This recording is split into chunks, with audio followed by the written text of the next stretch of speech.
আজকের recipe breakfast কিংবা ডিনারের জন্য ভেজ তরকা একটু অন্যভাবে। নমস্কার, কুইজিনিয়া চ্যানেলের পক্ষ থেকে সকলকে জানাই সাদর আমন্ত্রণ। আমাদের সবার চ্যানেল কুইজিনিয়াকে সাবস্ক্রাইব করে পাশে থাকা বেল বাটন আর অল আইকন প্রেস করে রাখলেই সব নতুন ভিডিও নোটিফিকেশন আপলোড হওয়া মাত্র পৌঁছে যাবে আপনাদের কাছে। আজকে আমি নিয়ে এসেছি সম্পূর্ণ নিরামিষ পদ্ধতিতে বানানো ভেজ তরকার রেসিপি, যেটা পরোটা হোক কিংবা পাউরুটি কিংবা রুটি সবের সাথেই দারুণ লাগে। আসুন দেখে নেওয়া যাক আজকের এই দুর্দান্ত টেস্টি রেসিপিটি। এখানে আমরা নিয়ে নিয়েছি সবুজ মুগ, যেটা তরকার ডাল নামে পরিচিত। 100 গ্রাম পরিমাণ নিয়ে জল দিয়ে ধুয়ে 4-5 বার আমরা এটাকে ওভারনাইট জল দিয়ে ভিজিয়ে রেখেছিলাম, তাহলে কিন্তু এটা খুব ভালো মতো ভিজে যায়। এবার পরদিন সকালবেলা এটাকে আমরা নিয়ে নিলাম একটা বাটির মধ্যে, আর স্বাদ অনুযায়ী নুন দিয়ে দিচ্ছি, আর তার সাথে দিয়ে দিচ্ছি অল্প কিছুটা হলুদ গুঁড়ো, 1/2 টিস্পুন মতো দিয়ে এটাকে আমরা এবার সেদ্ধ করে নিচ্ছি। এই কাজটা আপনারা চাইলে প্রেসারে করতে পারেন, আর হ্যাঁ, অতি অবশ্যই পরিমাণ মতো জল দেবেন। এই কাজটা আপনারা প্রেসারে করতে পারেন, কিন্তু আমরা প্রেসারে ডাল সাধারণত সেদ্ধ করি না বলে আমি এটা বাটির মধ্যে সেদ্ধ করেছি। এবং যেহেতু ওভারনাইট ভেজানো ছিল, খুব বেশি সময় কিন্তু আমাদের লাগেনি।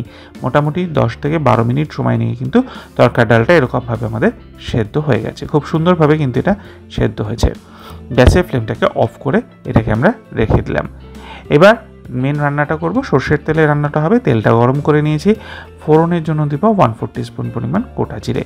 তারপর ছোট ছোট টুকরো করে কেটে রাখা একটা আলু এর মধ্যে আমরা অ্যাড করে দিচ্ছি। আলুটাকে দিয়ে মিনিট খানেক একটু নাড়াচাড়া করে নেব তেলের সাথে। আর তারপর এতে আমরা দিয়ে দিচ্ছি একটুখানি নুন। খেয়াল রাখতে হবে ডালের মধ্যে কিন্তু নুন অলরেডি দেওয়া আছে। নুনটাকে দিয়ে নেড়েচেড়ে মিক্স করে দিয়ে দিচ্ছি সামান্য একটু হলুদ গুঁড়ো, দিচ্ছি 1/4 টিস্পুন পরিমাণ লাল লঙ্কার গুঁড়ো, 1/4 টিস্পুন পরিমাণ জিরে গুঁড়ো, আর সবশেষে দেওয়া হচ্ছে 1/2 টিস্পুন পরিমাণ ধনে গুঁড়ো। ড্রাই স্পাইসেসগুলোকে দিয়ে ভালো করে নেড়েচেড়ে মিক্স করে নেওয়া হলো। এরপর এতে আমরা দিয়ে দিচ্ছি 2 টিস্পুন পরিমাণ টমেটো সস। চাইলে আপনারা টমেটো পেস্ট করেও দিতে পারেন। টমেটো সসটা আমরা এখানে পেঁয়াজ রসুন ছাড়া যেটা ম্যাগি কোম্পানির বানায় সেটাই ব্যবহার করেছি। ভালো করে নেড়েচেড়ে মিশিয়ে তরকার ডালটা এর মধ্যে আমরা দিয়ে দিলাম, দিয়ে আরও একবার মিক্স করে নেওয়া হলো। আলুটা যেহেতু সেদ্ধ হতে হবে, সেই জন্য এর মধ্যে আমরা আরও কিছুটা পরিমাণ জল অ্যাড করে দিচ্ছি। জলটাকে দিয়ে আরও একবার নেড়েচেড়ে মিশিয়ে নিয়ে দিয়ে দিচ্ছি এর মধ্যে আমরা কটা কাঁচা লঙ্কা। কাঁচা লঙ্কাগুলোকে মাঝখান থেকে টুকরো করে দিয়ে দিলাম। 1/4 টিস্পুন চিনি দিলাম।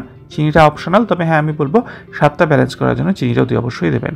5 থেকে 7 মিনিট এটাকে আমরা ফুটিয়ে নেব। আর তারপর এর মধ্যে আমরা দিয়ে দিচ্ছি বেশ কিছুটা পরিমাণ ধনেপাতা, যেটা কুচিয়ে রাখা হয়েছে। ধনেপাতাটাকে দিয়ে ভালো করে নেড়েচেড়ে মিনিট খানেক ফুটিয়ে নিয়ে দিয়ে দিচ্ছি 1 টিস্পুন পরিমাণ আমচুর পাউডার। আমচুর পাউডারটা কিন্তু অতি অবশ্যই দেওয়ার চেষ্টা করবেন। আমচুর পাউডারটাকে দিয়ে আরও একবার নেড়েচেড়ে মিশিয়ে নিলাম। আর সব শেষে দিয়ে দিচ্ছি 1 টিস্পুন পরিমাণ কসুরি মেথি দিয়ে ফ্লেমটাকে অফ করে মিক্স করে নিলাম। তৈরি হয়ে গেল দুর্দান্ত স্বাদের সম্পূর্ণ নিরামিষ এই তরকার রেসিপিটি। বাড়িতে অতি অবশ্যই এটাকে ট্রাই করুন পরোটা, রুটি বা পাউরুটির সাথে। খেয়ে আমাকে জানান কমেন্টে কেমন লাগলো। আর যদি ভালো লেগে থাকে বরাবরের মতো একটা লাইক এবং প্রচুর প্রচুর শেয়ার করতে ভুলবেন না যেন। যারা এখনও চ্যানেল কুইজিনিয়াকে সাবস্ক্রাইব করেননি, অনুরোধ করবো চ্যানেলটাকে সাবস্ক্রাইব করে এই পরিবারের সদস্য হয়ে যাওয়ার জন্য। লাইফ ইজ প্রেশাস, গল্পে শেখালেখাল চ্যানেল দুটিকে সাবস্ক্রাইব করতে আজকে ভিডিও ডিসক্রিপশন বক্সের লিঙ্কটা প্লিজ চেক করে নেবেন। সবাই ভালো থাকবেন, সুস্থ থাকবেন। দেখা হবে পরের রেসিপি নিয়ে।